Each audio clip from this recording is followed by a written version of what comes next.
Great. Ashish, thanks for the intro. Michael, Jennifer, and the others, thanks for inviting me. Today I'm going to talk about joint work with Matt Jackson on tractable and consistent random graph models. We're going to do this by cutting the paper in two, and I'm going to talk about the statistical half of the paper, and Matt's going to talk about the strategic foundations of random network models. But in the spirit of what Ashish just talked about and what Michael talked about yesterday, I want to step back for a second and try to situate this in the broader context relating network formation to behavior on networks. So the way we in the social sciences think about this generally is that you have a collection of agents. These might be people, they might be firms, countries, whatever unit you care about. And the agents are situated in an environment, right? So the environment is the set of interactions that, it's a set of parameters that determines payoffs for the interactions they're going to perform. For instance, maybe I just like to have friends, so I care about a popularity game. Or maybe I know that I'm going to learn information from someone, so I want to actually make friends in a certain way. And so whatever the environment is, this actually generates incentives to form a graph, right? This generates incentives to form a social network. And a lot of the network formation literature, from our vantage point, is about this particular space. Of course, once you have the fabric of society having been constructed, there's another thing that happens, right? So we have a collection of friends, and my friend learns that Kanye West released a new song, and he tells me, and I tell my friend, so you have sort of diffusion on the graph. Or maybe you have a sequence of financial flows amongst countries, or amongst banks, or so on and so forth. And so basically what you have is, given that you have a collection of units, in a graph you have an interaction. And then you see sort of observed behavior, right? So this is kind of the broad set of data that is at our disposal. So this is fine, and in some sense you could think about just modeling all of this with a very simple statistical model that's very descriptive of the features, but there are two broad problems, right? So the first is what we call endogeneity. So by endogeneity, what I mean is that you might have agents who have particular taste for things, right? So I have taste for pop culture gossip. So no matter what, I'm going to go online and I'm going to consume it. Now, just because Matt also has taste for this gossip doesn't mean that there's a diffusion here. I'm not learning about the gossip from him. It's just that we have unobserved features that actually affect the outcome we're interested in, but like not through the social network.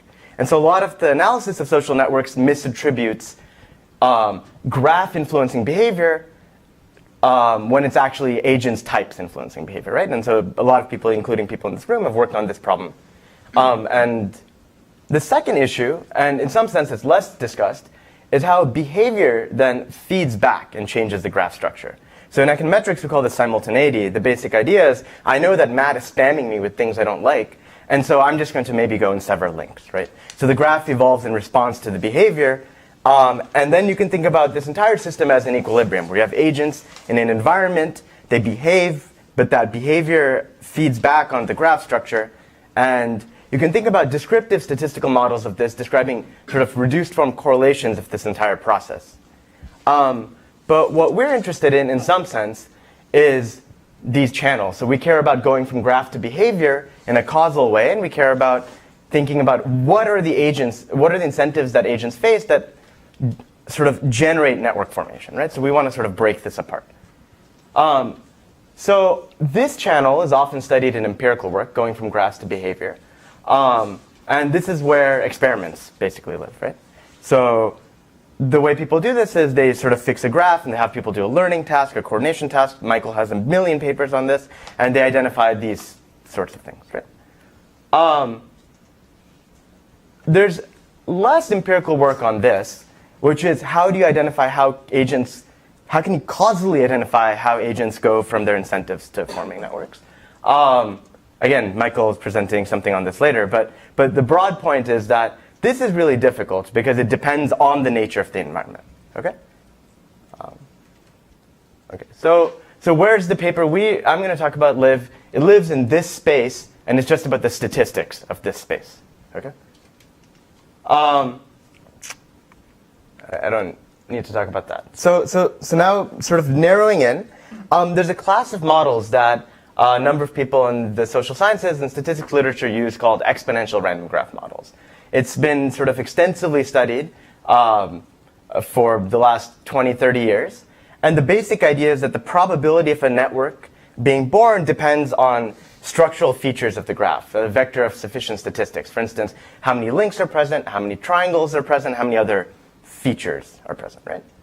And so intuitively, it looks like this. So I want the probability of a graph being born to depend on the number of links the graph has, the number of triangles it has. And so maybe I'll just make the probability of the graph being born proportional to the exponential function of this, right? Turns out there's a theorem there that says you can represent sort of all probability distributions over graphs in some version of this. Not these specific statistics, but some version like this. So people began to fall in love with this representation.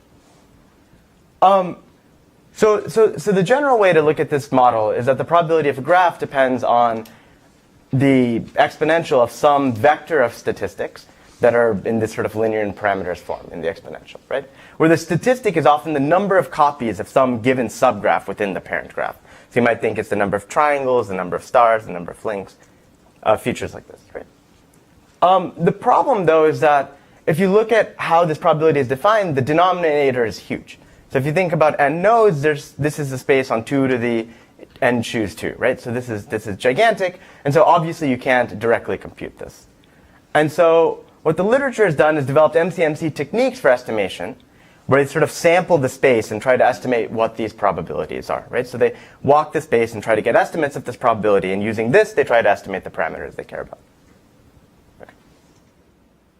But it turns out these procedures are largely imperfect in a way that the literature sort of understands. So one failing is that for a number of desirable models that we might care about, where we care about things like links and also triangles and other structures, the MCMC takes exponential time to mix, so essentially you can't use it, unless the graph basically looks like an Erdős-Rényi graph, right? And so that sort of result generates a lot of pessimism about this class of models. But of course, these sorts of results are hard to come by, and they're only proven in the case of dense graphs, okay? The reason that's important, though, is because most of the graphs, as we discussed a bit earlier, yesterday, that we're interested in are largely sparse, right? And so we still want to know whether or not there's degeneracy problems in the sparse case. So what I'm going to do is first I'm going to talk about a new perspective on this class of models. I'm going to show you that this class of models has problems even in the sparse case, and discuss how we're going to frame the problem in a new statistical sense. And the basic idea is we're going to focus on not thinking about the network as generating sort of distributions of the links per se, but we're going to think about breaking the graph into pieces. We're going to break them into subgraphs that are our essential basis to form the graph, and think about distributions over that. And that's going to simplify the problem. Then I'm going to point out that this generates very nice statistical properties. The parameters are consistently estimable and asymptotically normally distributed. That's great, and they're very, very easy to estimate. And then what Matt's going to talk about are strategic microfoundations that give rise to models like these. So are there behavioral games that give rise to these sorts of models, and how do we think about various hypotheses in sort of economics that we care about that we can tackle through the lens of this model? Okay. So I'm going to take a very simple example here. Consider a model in which subgroups of nodes are going to sometimes meet. And they're going to make structures at random, and these structures are just going to be cliques. And specifically here, if 3 people meet, they decide whether or not to make a click, and if 2 people meet, they decide whether or not to make a link. That's it, okay? And this is sort of one shot, okay? They don't repeatedly meet. This is a one-shot thing. You can think about estimating this through the lens of an exponential random graph model. So the probability of G is going to depend on these 3 statistics. SI is going to be the count of isolates in the graph, how many people have no link, right? SL is going to be the number of edges in the graph, how many links are out there in the graph. And ST is going to be how many triangles are out there in the graph. And sort of conditional on this vector of sufficient statistics, any graph with these 3 exact counts is drawn uniformly at random, right? So that's the model that's posited, yeah. So for your data, you have many graphs, or you only have one very large graph? Right, so that's a good question. Sorry for not being clear. So the thought experiment we're doing here is we have one large graph, and then later on the asymptotic sequence we're going to think about is sort of a sequence, like one sort of an array of like large graphs, like going to infinity, but just one draw. And so we care about.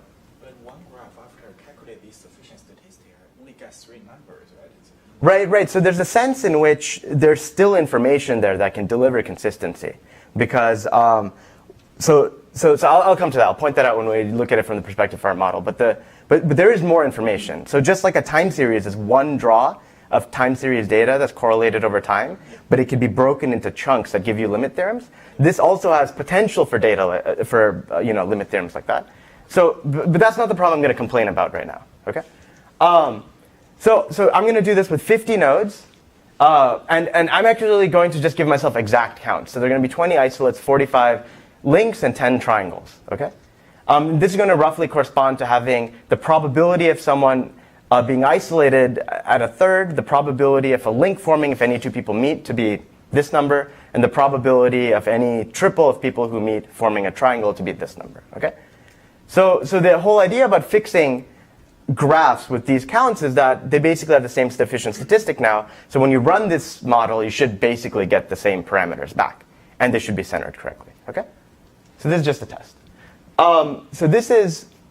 So what I've done here is run like 1,000 runs of estimating these graphs, and without any other information, it's not obvious. So the x-axis shows the distribution of these parameters. You shouldn't know what this means, right? This is just some axis.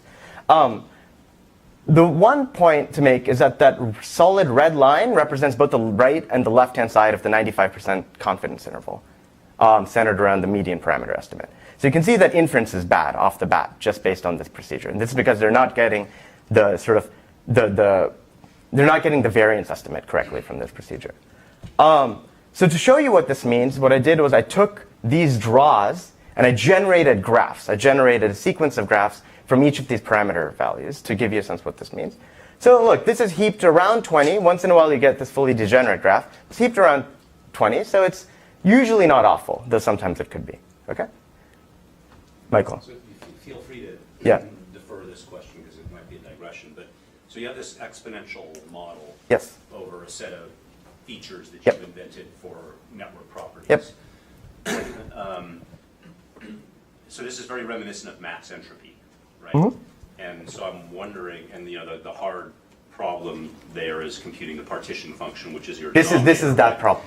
But then you mentioned that sort of the easy case is when the graph is dense or Erdős-Rényi-like. No, to show that the MCMC breaks down, they were able to prove it in the dense case.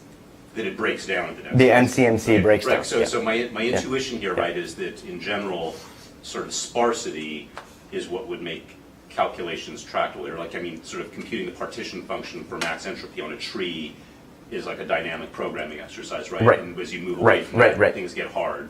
So I'm wondering how that plays out here. Right, so if you give me, so I'm going to come to an intuition like that. That's going to be the basis of what we want to do with this. Good. This is just to point out that this widely used model breaks down miserably. Okay. So here we're doing okay. Now let's look at links. Links, the only thing to take away is this thing is negative, this thing is positive, it's kind of all over the place. Inference is really bad again. Here's the confidence intervals. You should know what that means. But if I plot out what the link counts implied are from those parameters, there's sort of around 350 links or the empty graph. Remember, I started with 45. I generated graphs with 45 links. So that's sort of centered wrong. And finally, you could look at the triangle parameter. So it's heaped at this point. We don't know what that means just yet. But it's distributed pretty broadly. And if you look, there's about 2,000 triangles in the graph. Okay? So the estimates we're getting off these sufficient statistics we've basically held fixed are way off. Okay?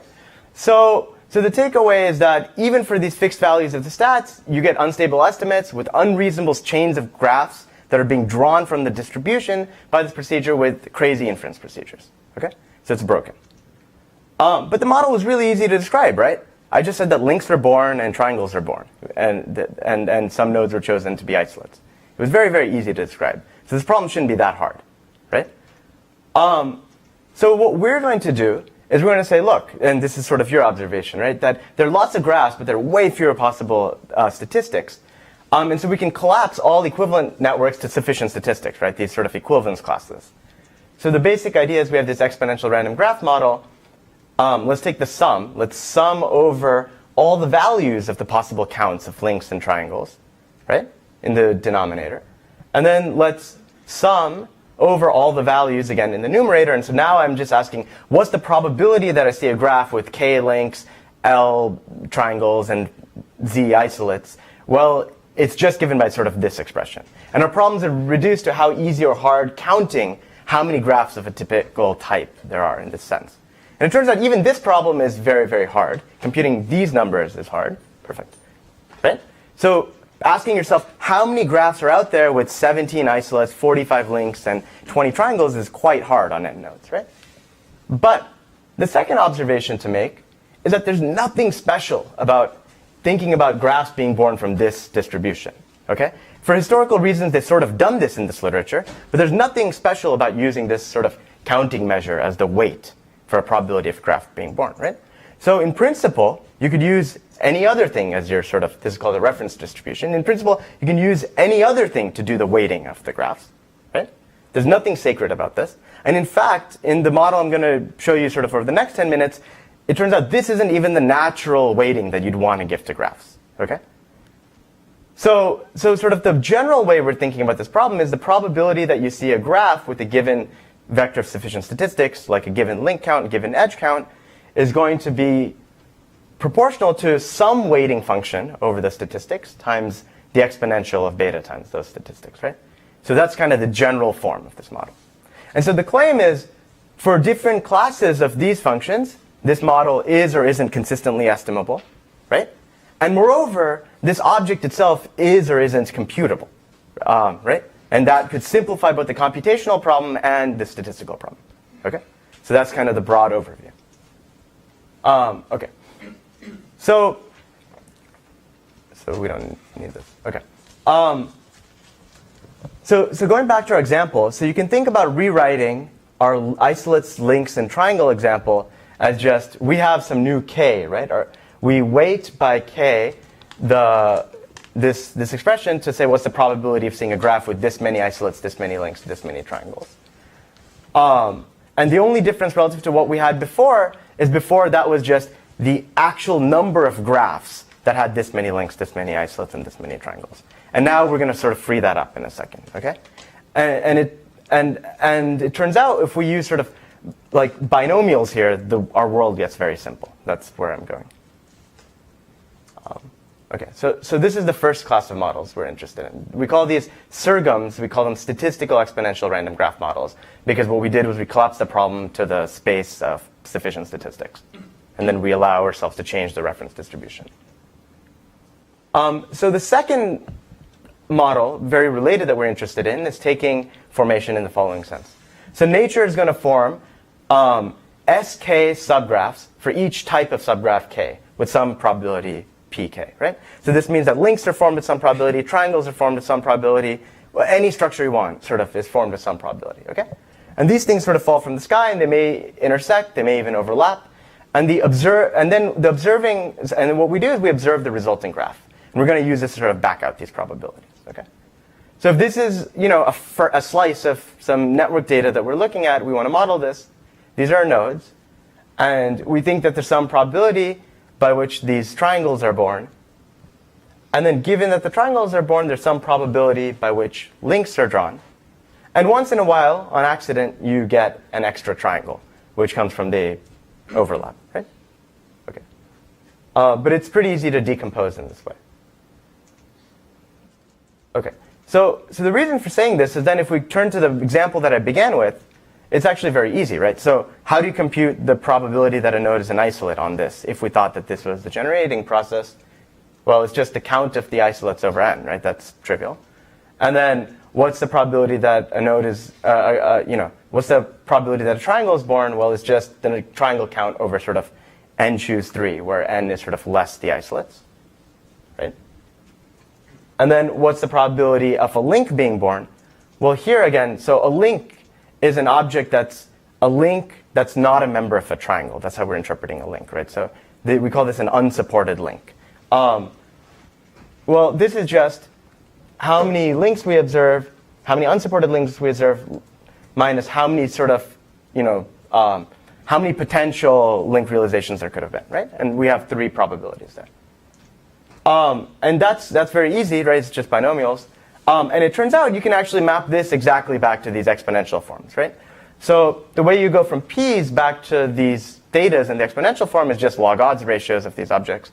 And then you can use binomial coefficients to ask yourself, how many ways can you draw this many isolates? How many ways can you draw this many links? How many ways can you draw this many triangles? Okay? Quick question. Yeah. Are you, in some sense, counting the triangles before links? Yes, I'm going to get to exactly this. Okay. Yeah, that's exactly right. So I presented the general model 5, right? Okay, perfect. Okay, so I presented sort of this general model first, and I talked about how you can vary these reference distributions. And by doing that, you can play with consistency. I'm not going to talk about it, though, so I've struck it out. But sort of the paper does that. What I want to address is exactly this question, which is, in some sense, how am I doing this counting trick? And where's kind of the rabbit going in the hat?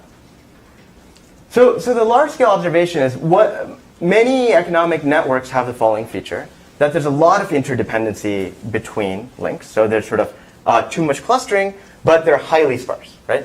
So it's that they're mostly empty. It's not that they're mostly full.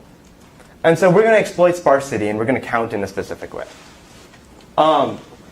So the problem we're worried about, just to review, is of incidental generation of objects. So if you thought that a triangle is born between nodes 1, 2, and 4, and another triangle is born between 3, 2, and 5, and then a link was born, like a pure link was born between 1 and 3, well, the problem is you've created this extra triangle, right?